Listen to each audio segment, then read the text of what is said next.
Hello and welcome to Dario's Comic School, and today we take a look at a special comic and I will reveal it soon. And I have to say, sometimes I have a lot of comics here, and the comics I held onto are really truly cool, and that's what I'm sharing with you. I'm sharing with you only the secret sauce, the stuff that's worth talking about, and the stuff that's not worth talking about you won't see here. A lot of things you already know, and some things are new. I'll give you a quick update on the painting I'm doing right now. It's not a painting, but yeah, I put in the Rhinodon and a lot of messy stuff going on here. The shield is from the foreground. I have to see how I will do this guy, and yeah, I will lay in the colors after this video. I make always an English video and a German video, and yeah. So what do you get if you mix Jeff Smith's Bone, which is a really great one, I already talked about this. You mix it up with Conan the Barbarian, like this one here. We will talk about this in depth. Well, you will get a great book, a great comic, graphic novel, the way you want to call it, called Barbarian Lord. And I will tell you why this is on this. Yeah, by Matt Smith. So if you never heard of Barbarian Lord, this is really, really, really cool. And let's talk about it and why I will show you. I will show you this one because it's a labor of love and because it's good. Those two reasons. And like Quentin Tarantino, like I went to movie school because there wasn't a comic school, and it really helped me a lot. So it's not wasted. But Quentin Tarantino said, I went to the movies, I didn't go to movie school.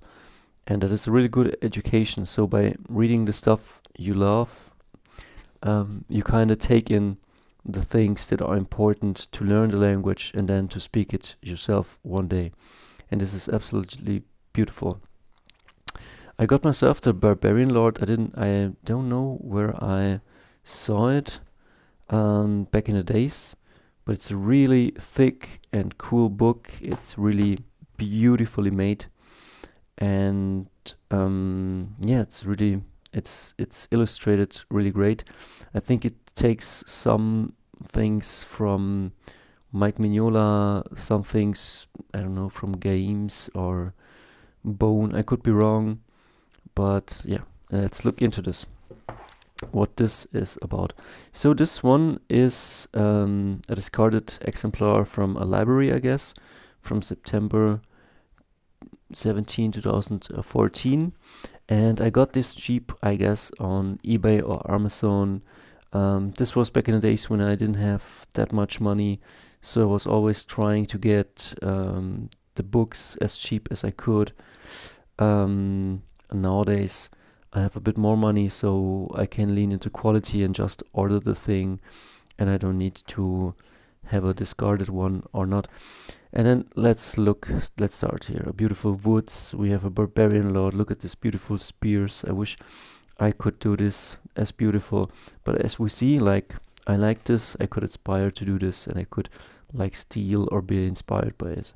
By stealing, I don't mean steal. I mean come up with your own shit, but you're now challenged to do things that are as beautiful as this. And look at this.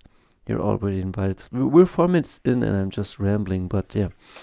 And then beautiful illustration, like it's all important presentation to. Oh, why is it not sharp? It's like everything matters. Like how you jump into a book. Like this is really beautifully drawn. A beautiful raven, snakes. This all takes time, energy, but it's also kind of economic. And then chapter 1, the feeder of ravens. And we start at a beautiful mountainside, and 2 ravens are talking in very beautiful language about what's about to happen. and they fly to a nearby farm, and they talk really cool, like these are magical creatures, and then they tell the story of the farm owner, and his father was from Kirksland, and his father was this guy, and his mother, and their brothers. So we learn in the first couple of pages that the owner of the farm comes from a lineage of warriors, and that an evil king has taken the land of a king has taken the land which was rightfully his, and this guy then has a son one day, or he's a really cool man, like people like him. He's always one who is there for the tribe, and one day he has a son, and we don't know if it's from a grim battle maiden or if it's from a troll woman, but the child grows up to be a savage. And then we land on a different farm, and this is the farm of Skullhead, and Skullhead is plotting with a witch and with some other people, Beast, I don't know what's his name, Beastface. He's plotting to exile the Barbarian Lord from his homelands, from his farm, because he wants to claim it. And so they have set up something, and as you can see, it's kind of funny tone, really cool stuff. And well, we have already in a few pages the backstory, the setup, and then here this is Barbarian Lord, and he gets offended by this guy, and maybe a little Samurai Jack also in here, and he gets offended, and he has a pretty, how do you say, hot temper and finger. You must honor the Ren and Stimpy finger right here, and this is beautiful. So these people piss him off, and he deals with them like barbarians do, and he just whoops their asses. And this is the beginning of Barbarian Lord. As you can see, I don't have to say anything. It's beautifully executed. Matt Smith does a great job on conveying beautiful artwork, a beautiful story, and it's just fun.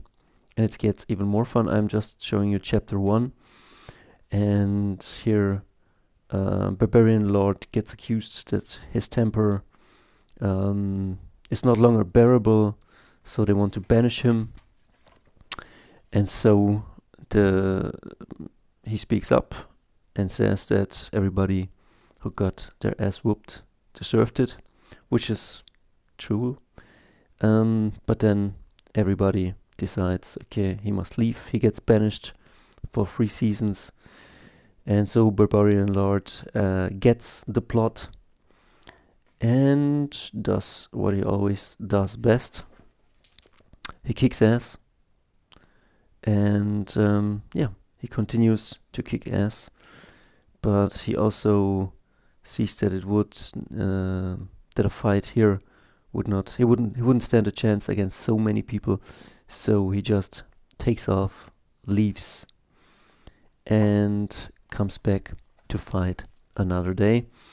So this is a classic revenge story, which I always like. I see myself as a classic revenge story. Revenge or justice, success or death, whatever comes first. It sounds very dramatic, but yeah, I mean, you know what I mean. And then he fights the evil Beastman, and when people get slain, they always honor each other with a poem.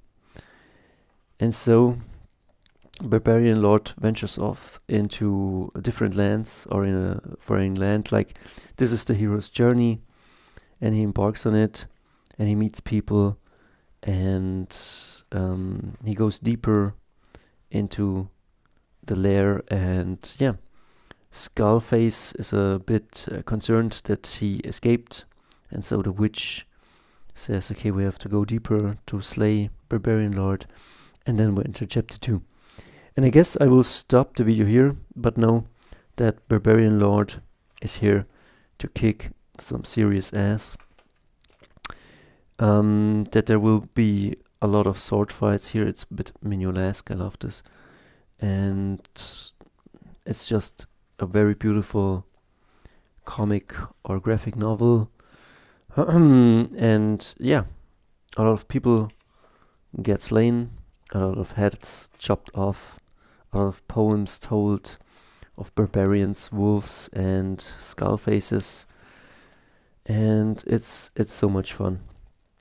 And it's so beautiful, and it does remind me a bit of Bone. It has a bit of Mignola in it, and definitely a lot of Conan the Barbarian.